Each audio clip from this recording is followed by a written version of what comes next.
자, 오늘 빛을 잔뜩 머금고라는 제목으로 말씀 증거합니다. 이제 제가 광고 시간에 이야기했듯이 교회 리모델링을 거의 마무리하게 됐습니다. 그리고 리모델링을 하면서 교회 로고를 새로 제작을 했어요.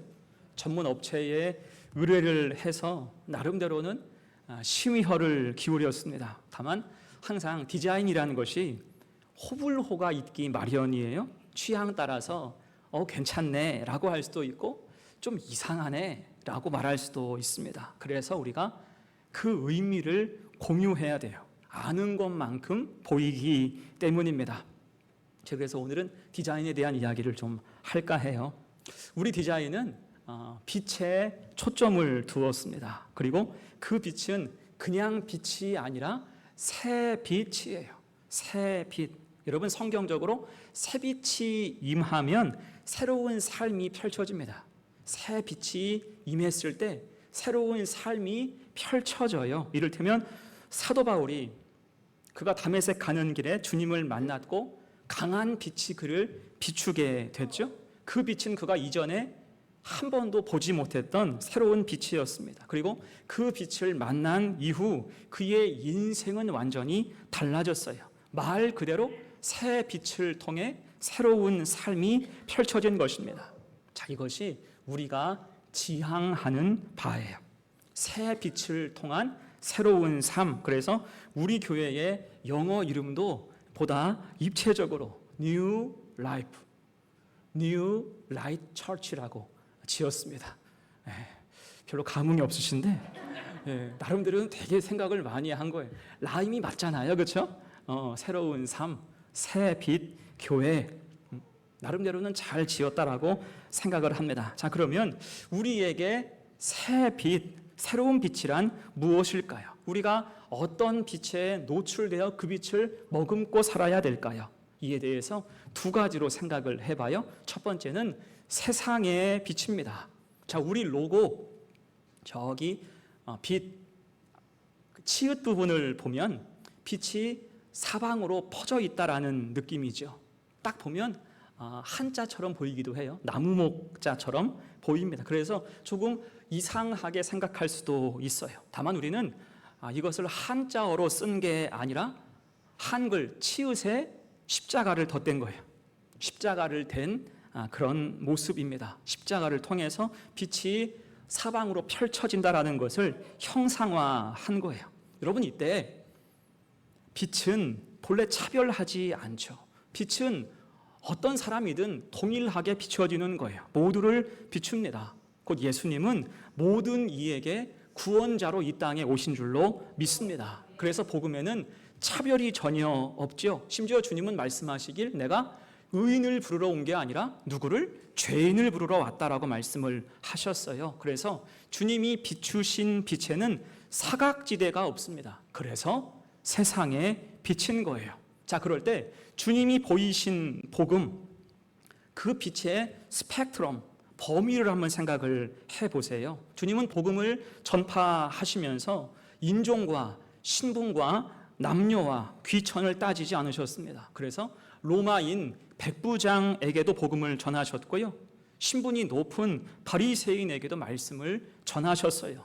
손가락질을 받던 세리, 천대받던 맹인, 창기, 병든 자 모두에게 말씀을 전하셨습니다. 그렇게 모든 도시와 마을을 두루 다니시며 모든 병과 모든 약한 것을 고치셨어요. 어떻습니까? 그 범위가 매우 넓다라고 할 수가 있어요. 거기다가 주님은 각 사람을 만날 때 복음으로 그 삶과 영혼을 매우 깊이 조명하셨어요. 넓게만 아니라 깊게도 조명을 하셨습니다. 그래서 우리가 잘 알고 있는 최고의 요절들 생각해 보세요. 구원을 몰라서 답답해했던 니고데모에게 주신 말씀이 요한복음 3장 16절 같이 읽죠. 시작. 하나님이 세상을 이처럼 사랑하사 독생자를 주셨으니 이는 그를 믿는 자마다 멸망하지 않고 영생을 얻게 하려 하심이라. 아멘. 또한 삶의 기갈, 영육의 피폐함을 안고 살던 수가성 여인을 만나서는 이렇게 말씀하셨습니다. 요한복음 4장 24절 시작. 하나님은 영이시니 예배하는 자가 영과 진리로 예배할지니라. 아멘. 그리고 정죄 당하던 여인을 향해서는 이렇게 말씀을 하셨어요. 요한복음 8장 11절 시작. 나도 너를 정죄하지 아니하노니 가서 다시는 죄를 범하지 말라 하시니라. 아멘. 어떻습니까? 주님은 모든 어두운 인생과 영혼을 은혜로 밝히시고 깊이 어루만져 주셨어요. 영혼을 긍휼히 여기셔서 어루만져 주셨어요. 그럴 때 어떻게 됩니까? 견인되는 거예요. 빛이 닿을 때 변화가 임하고 빛의 인도하심을 따라서 어둠에서 그 인생이 벗어나게 된 것입니다. 예전에 횡담도 있죠. 서해대교 처음 개통했을 때 얘기입니다. 제가 전에도 한번 이야기한 적이 있는데 그 다리의 총 길이가 굉장히 긴 다리입니다. 그때 제가 초보 운전이었어요. 새벽에 운전해서 군산에서 서울로 가는데 서산, 당진 그 부근에서 그 안개가 가득 피어오르기 시작하더니 서해대교 지날 때에는 정말 난생 처음 경험하는 짙은 안개로 가득하게 됐습니다. 한치 앞이 보이지 않았어요. 그러니까 운전 경험이 일천한 저는 그런 걸 경험한 적이 없어요. 최악의 기상 조건이었습니다. 마음속으로는 너무 두려웠어요. 엄청나게 두렵다라는 생각이 들었습니다. 그렇게 속도를 줄이면서 가는데 제 앞에 불빛이 깜빡깜빡하는 거예요. 저게 뭔가 자세히 보니까 제 앞에 가는 대형 버스가 비상등을 켜고 천천히 가고 있는 것입니다. 전 그때부터 어떻게 했을까요? 그 버스의 비상등을 바라보면서 그 차와 간격을 유지한 채 계속 따라가기만 했어요.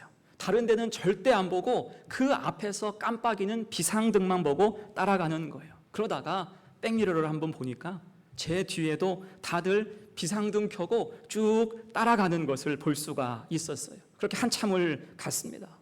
결국은 그 극심한 안개 구간을 무사히 지나갈 수가 있었어요. 여러분, 이게 무엇입니까? 빛의 견인이에요. 어둠 속에서 참 빛을 따라가면 어느새 어둠에서 벗어날 수 있다는 그러한 뜻입니다.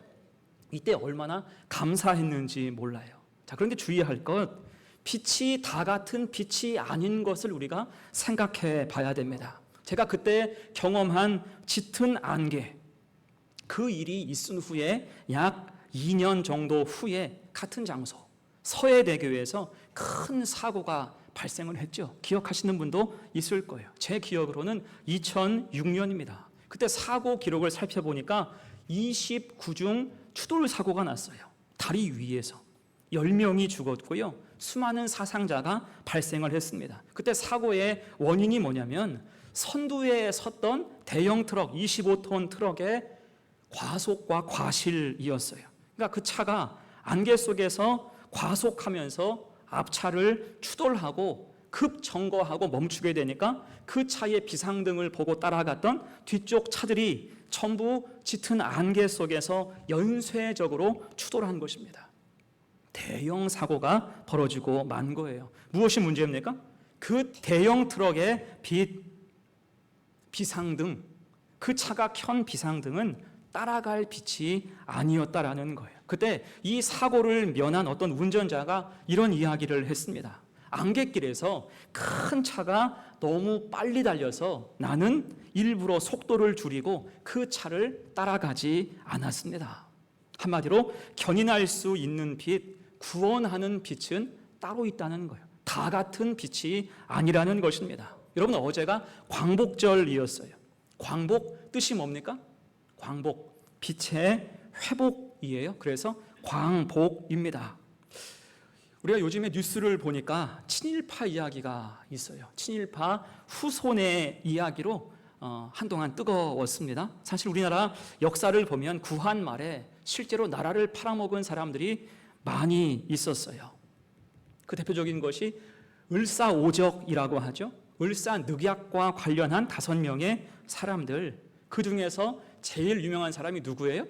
이완용입니다. 이때 을사오적의 면면을 살펴보면 이완용이 학부 대신이었어요. 교육부 장관이었고요. 그를 위시해서 국방부, 외교부, 내무부, 농상공부 장관이 이 을사늑약을 주도했습니다. 그러니까 한 나라의 장관들이 일신의 안위와 가문의 보존을 위해서 나라를 팔아먹은 것입니다. 문제는 이들이 그렇게 나라를 팔아먹고 승승장구하게 되자 이후에 시간이 지날수록 같은 욕망을 가진 친일파가 득세하게 됐다는 거예요. 그 중에서 가장 큰 문제라고 한다면 변절자의 급증에 있었어요. 시간이 갈수록 변절자가 많아졌어요. 특히 처음에는 애국, 독립을 주장하다가 나중에 일제에 의해서 회유당해서 변절한 사람들이 많았습니다. 대표적인 사람이 최남선, 이광수, 김환란 이런 사람들이 있어요. 그리고 이때 그런 변절자들이 주로 한 일이 뭐냐면 글과 강연을 통해서 선전과 선동을 했다는 거예요. 왜냐하면 이 사람들은 이미 당시 사회 속에서 영향력이 상당했습니다. 그런 사람들이 새로운 시대의 흐름이라는 말을 쓰면서 일제를 옹호하고 그 정책을 찬양할 때 그 선전과 선동의 효과는 탁월했다라는 거예요. 결국에 그 결과가 무엇입니까? 현실에서 수많은 사람들이 고통을 당하게 됐어요. 전쟁이 확대되면서 많은 젊은이가 일본군으로 동원됐고요. 수많은 사람이 광산과 군수공장 등으로 끌려갔으며 여성들 역시 다양한 방식으로 착취되었고 그중에는 일본군 위안부가 되어서 강제로 동원되기도 했습니다. 곧 그들은 일제의 앞잡이가 되어서 동족을 빛이 아니라 어둠으로 인도하는 존재가 된 것입니다. 여러분, 이것이 시간이 흘러도 친일파와 그 부역자, 심지어 그 후손까지도 여전히 비판받는 이유라고 볼 수가 있는 거예요. 그리고 그러한 어둠의 시대가 끝났다고 해서 8.15 해방을 광복, 빛의 회복이라고 칭하게 된 것입니다. 자, 여러분, 그런 의미에서 참 빛, 세상의 빛이 누굽니까? 다 같은 빛이 아닌 거예요. 우리에게 참 빛은 오직 예수 그리스도이심을 기억하시기를 축복합니다. 이에 우리는 어둠을 만나고 인생 가운데 짙은 안개가 낄 때마다 누굴 따라가야 됩니까? 하나님 말씀 예수 그리스도를 따라가야 할 것입니다. 사람도 지식도 돈도 명예도 여러분 우리 인생의 빛이 될 수는 없는 거예요. 그것이 우리를 구원으로 견인할 수는 없습니다. 대신 오직 예수, 내가 곧 길이요 진리요 생명이니 나로 말미암지 않고는 아버지께로 올 자가 없느니라. 아멘. 오직 우리 주님만 우리 인생의 참 빛, 세상의 빛이 되심을 믿습니다. 이에 우리 교회는 세상의 빛이 되신 예수 그리스도를 가득 채워 전해야 할 거예요. 어떤 차별도 없이 어떠한 계산도 없이 오직 복음, 구원으로 인도하는 그 본질에 충실한 교회가 돼야 할 것입니다. 그것이 우리 교회 로고의 핵심인 거예요. 그래서 영혼을 견인하고 밝히는 그 일에 늘 최선 다하는 우리 성도들 다 되시기를 간절히 축원합니다. 아멘. 두 번째예요. 잔뜩 머금어야 할 빛 두 번째는 생명의 빛입니다. 자, 우리 로고를 보면 글자가 거의 끊어지지 않고 서로 연결되어 있음을 볼 수가 있어요. 이것은 단지 디자인상에 예쁘게 보이려고 한 것이 아닙니다. 제가 연결해달라고 부탁을 한 거예요. 이것은 우리 성도, 우리 교회 모두가 연결되어 있고 한 지체라는 것을 뜻합니다. 곧 생명의 빛으로 서로 연결되어 있음을 기억하라라는 그러한 의미예요. 여러분, 쉽게 말하자면 혈관의 역할이 무엇입니까? 우리 다들 혈관이 있잖아요. 혈관 역할이 뭐예요? 혈관은 우리 몸 구석구석으로 혈액을 운반하고 필요한 곳에 산소와 영양분을 공급하는 생명의 통로입니다. 그것이 혈관이에요. 혈액이 한 곳에 머물러 있는 것이 아니라 끊임없이 흘러가야 우리 몸이 건강할 수 있잖아요. 자, 이때 만약에 혈관의 어느 한 부분이 갑자기 막힌다면 어떻게 됩니까? 그 자체로 큰 문제가 돼요. 대신 혈액순환이 원활하면 건강합니다. 적재적소 필요한 곳으로 필요한 양분이 제때 전달되기 때문이에요. 그럴 때 활력이 생깁니다. 활력이 생겨요. 그런 의미에서 오늘 본문 말씀은 활력이 있습니다. 1절 보세요. 여호와는 나의 빛이요 나의 구원이시니 내가 누구를 두려워하리요. 여호와는 내 생명의 능력이시니 내가 누구를 무서워하리요. 아멘. 이 말씀이 중요한 이유는 빛과 구원과 생명을 지금 동시에 말씀하고 있어요. 마치 혈액 속에 산소와 영양분이 같이 흘러가는 것과 같습니다. 그를 통해서 생명의 빛과 은혜가 임할 때 내가 누구를 무서워하리요. 담대해지는 것입니다.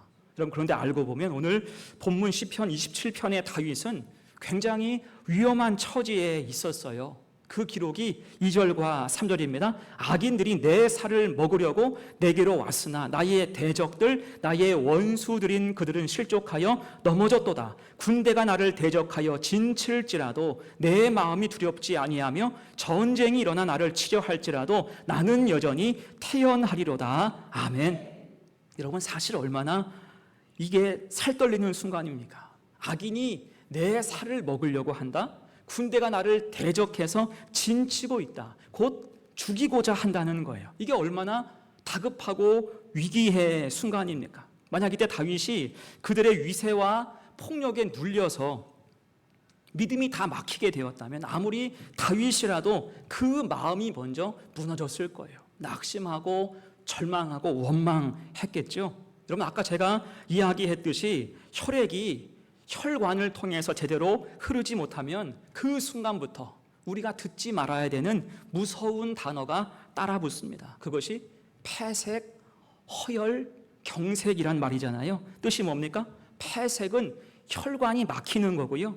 허혈은 피가 부족한 것, 혈류 공급이 부족한 것, 그리고 경색은 조직 세포의 괴사를 뜻합니다. 지금 다윗이 그런 지경이었다고요. 하지만 그 순간 다윗의 탁월함이 무엇입니까? 하나님 바라보는 거죠. 하나님께 집중하는 거예요. 내 살을 파먹으려고 하고 나를 죽이려고 하는 그 존재에 주목하는 것이 아니라 오직 하나님께 집중했습니다. 그것이 오늘 1절 같이 읽어요. 시작. 여호와는 나의 빛이요 나의 구원이시니 내가 누구를 두려워하리요. 여호와는 내 생명의 능력이시니 내가 누구를 무서워하리요. 아멘. 곧 그 위기의 순간에도 생명의 빛은 계속 공급되었다. 그러한 뜻이에요. 그럴 때 내가 누구를 무서워하리요. 담대해질 수가 있었습니다. 여러분, 사도행전 초반부까지 바리새인과 제사장들은 베드로와 제자들을 필부, 범인, 보통 사람 정도로만 봤습니다. 그들의 평판이 그랬어요.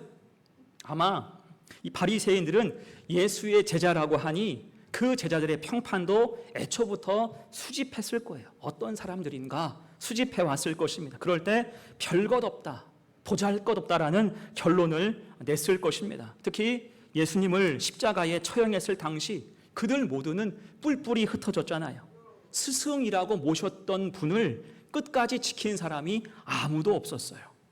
심지어 그 뒤에는 문 잠그고 다들 숨어 있었다고요. 이런 정보를 수집해서 볼 때 얼마나 비웃었을까요? 겁 많고 비겁한 자들이라고 생각했을 것입니다. 자, 그런데 이후에 성전 미문에서 다시 바라보게 된 베드로는 전혀 달라져 있었어요. 그 현장에서 안진뱅이를 일으킨 베드로는 이후에 놀라운 설교를 합니다. 그 핵심이 사도행전 3장 19절이에요. 같이 읽죠. 시작. 그러므로 너희가 회개하고 돌이켜 너희 죄 없이 함을 받으라. 이같이 하면 새롭게 되는 날이 주 앞으로부터 이를 것이요. 아멘. 이 말씀은요, 생명의 빛 되신 주님에 대한 증언이에요. 너희도 예수 믿으면 저 안진뱅이처럼 은혜의 역사, 새로운 삶에 이를 수 있을 것이다 라고 선포하는 것입니다. 이 말씀 선포에 놀라서 그 공회 당국은 이 베드로와 요한을 붙잡아서 가두게 되죠. 그러자 그 다음날 풀어줬는데 그때 더 놀라운 소리를 하게 됩니다. 그것이 사도행전 4장 12절 말씀 같이 읽어요. 시작. 다른 이로서는 구원을 받을 수 없나니 천하 사람 중에 구원을 받을 만한 다른 이름을 우리에게 주신 일이 없음이라 하였더라. 아멘. 어떻습니까? 풀려나도 다시 예수 그리스도를 담대하게 증언해요. 그럴 때 이 베드로를 향한 이전 평가가 다 뒤집힙니다.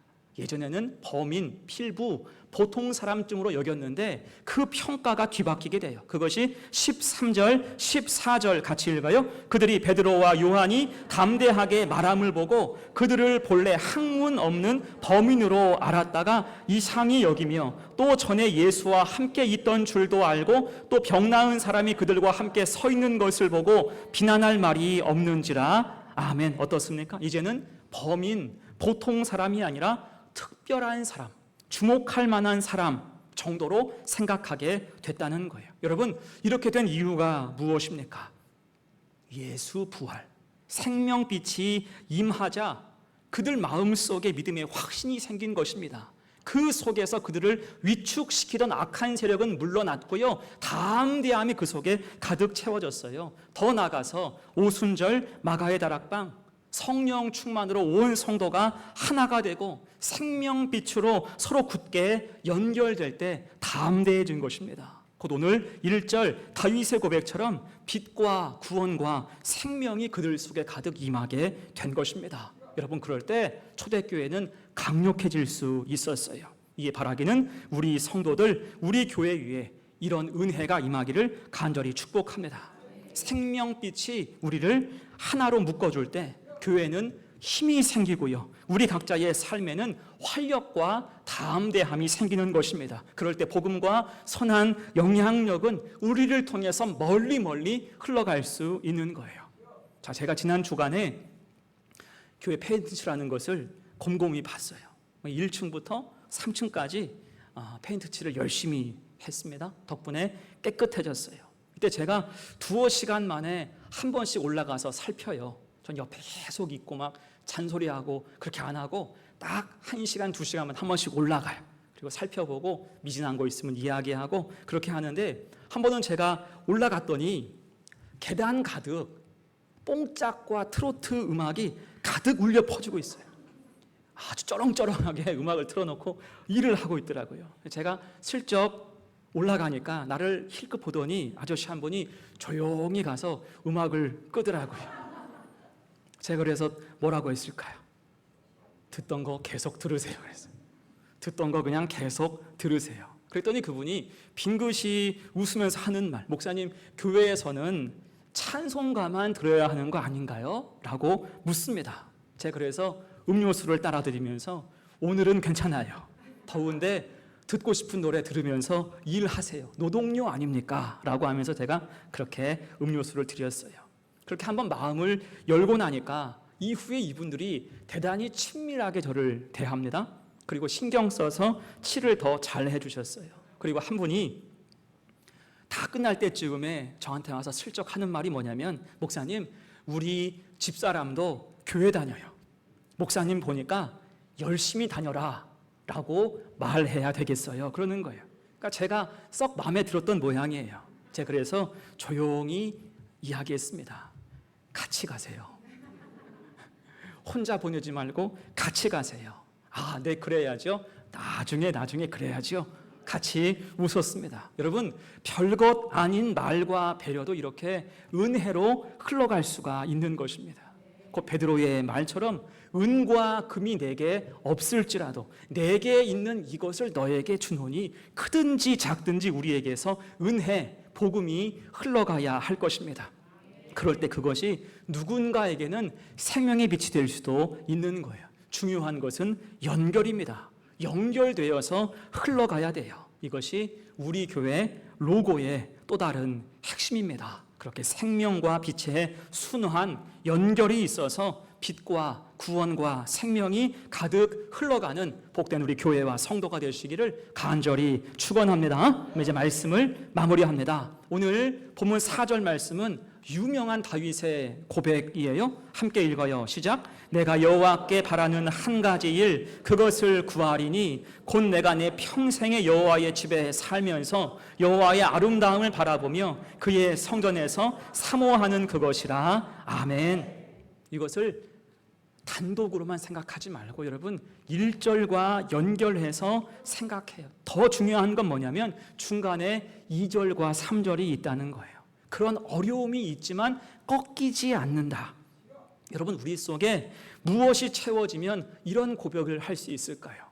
2절과 3절 같은 힘들고 어려운 처지, 어려운 환경이 내 삶에 있어도 우리 속에 세상의 빛, 생명의 빛이신 주님이 채워질 때 우리는 이 고백, 1절을 이어서 2절, 3절은 잊고 4절로 함께 고백할 수 있는 굳센 믿음이 생길 줄로 믿습니다. 여러분, 가끔 어떤 제품 중에 야광이라고 하는 것들이 있어요. 야광, 공도 있고요. 천정에 야광별을 붙이기도 합니다. 이때 야광의 원리가 뭡니까? 이것은 스스로 빛을 내는 개념이 아니에요. 대신 이것은 밝은 곳에서 빛을 머금고 있다가 어두워지면 그 빛을 조금씩 내놓는 것입니다. 그 빛을 많이 머금고 있으면 어둠 속에서도 꽤 오랫동안 밝은 빛을 내놓을 수 있다는 거예요. 여러분, 신앙도 이와 같습니다. 우리가 세상의 어둠을 이겨낼 수 있는 것은 우리 안에 원래부터 빛이 있어서가 아닌 거예요. 우리가 무슨 빛을 낼 수가 있겠어요? 대신 예수 그리스도 빛을 머금어야 할 것입니다. 오늘 다윗도 그랬어요. 가득한 환난과 어려움이 있었지만 그 믿음이 늘 견고했던 것은 그가 하나님의 은혜, 그 빛 가운데 머물러 있었기 때문입니다. 이에 우리도 우리 교회의 로고를 볼 때마다 세상의 빛, 생명의 빛 되신 주님으로 가득 채워서 그 빛을 잔뜩 머금고 어디에서든지 사명을 잘 감당하는 복된 교회 성도 되시기를 간절히 축원합니다. 아멘.